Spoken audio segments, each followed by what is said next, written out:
Bonjour à toutes et tous, et je vous espère en très grande forme pour cette nouvelle bonne pratique. Aujourd'hui, je voulais juste vous mettre en tête une petite idée, qui était de se dire, et si finalement, mon objectif, c'était d'atteindre 150% de l'objectif? Si finalement, au lieu de me dire, dans mon objectif de chiffre d'affaires, je vais essayer de faire mon budget, c'est-à-dire 100% de mon objectif, et si je me fixais l'objectif de faire 150% de ce budget? Alors vous allez me dire, mais vous êtes complètement fou, Julien, déjà faire 100% de mon budget, c'est pas évident. Mais juste faire l'exercice de dire, mais qu'est-ce que je pourrais faire pour faire 150% de mon budget? Ça permet, je trouve, de sortir un petit peu de la routine, ça permet de sortir un petit peu de ce qu'on fait quotidiennement, de cette routine, hein, encore une fois, et de se dire, et d'imaginer qu'est-ce qu'on pourrait faire. Moi, quand j'étais directeur régional, par exemple, je devais faire un budget, donc j'assurais mes ouvertures de magasins avec mes directeurs de magasins et les équipes. J'assurais les magasins déjà ouverts en essayant de trouver des moyens d'atteindre le budget. Mais si je m'étais dit, tiens, mais qu'est-ce que tu ferais pour faire 150% de l'objectif? Finalement, j'aurais raisonné complètement différemment. Si je veux faire 150% de mon objectif, finalement, qu'est-ce que je dois faire? Eh bien, je dois ouvrir plus de magasins que de prévu. Et finalement, on se rend compte qu'avec cette action-là, si j'avais ouvert un ou deux magasins de plus que prévu, il est certain que j'aurais éclaté mes objectifs de chiffre d'affaires.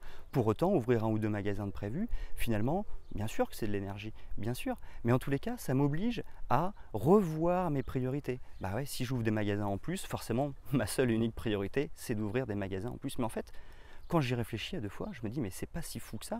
Finalement au quotidien, je fais plein de choses, je reviens sur des sujets sur lesquels je suis déjà revenu, je passe du temps à verrouiller des choses qui sont déjà verrouillées, mais voilà, je les verrouille régulièrement, quotidiennement, mais finalement ça sert à rien de les verrouiller quotidiennement. Donc finalement dans mon quotidien, je fais plein de tâches qui ne rapportent pas spécialement de chiffre d'affaires.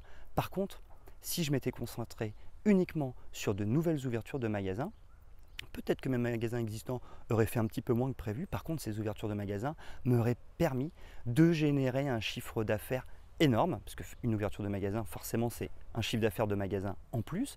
Et donc, du coup, j'aurais éclaté mes résultats. Donc, finalement, on se rend compte qu'en raisonnant comme ça, en se disant, mais tiens, mais qu'est-ce que je peux faire pour faire 150% de mes objectifs? On raisonne différemment.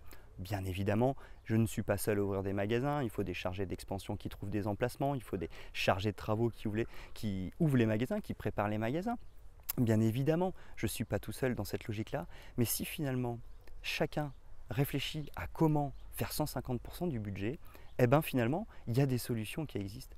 Et je trouve que finalement, on s'empêche de faire certaines choses parce qu'on reste dans un cadre, on reste dans tiens, j'ai tel budget à faire et je ne vais pas chercher à faire plus parce que c'est comme ça que ça fonctionne. Mais finalement, je trouve que c'est très inspirant, hein, voilà, l'idée c'est juste d'inspirer, très inspirant de se dire mais qu'est-ce que je peux faire pour faire 150% de mon objectif? Eh bien, on trouve des solutions, il y a des solutions qui existent pour faire 150% de ses objectifs. Donc voilà, je trouve ça très inspirant, ça permet de changer un peu ses réflexions quotidiennes, de revoir ses priorités, donc je trouve ça très utile. Voilà, en tous les cas, j'espère que pour vous, ça a été très utile, et moi je vous donne rendez-vous dès demain pour une nouvelle bonne pratique.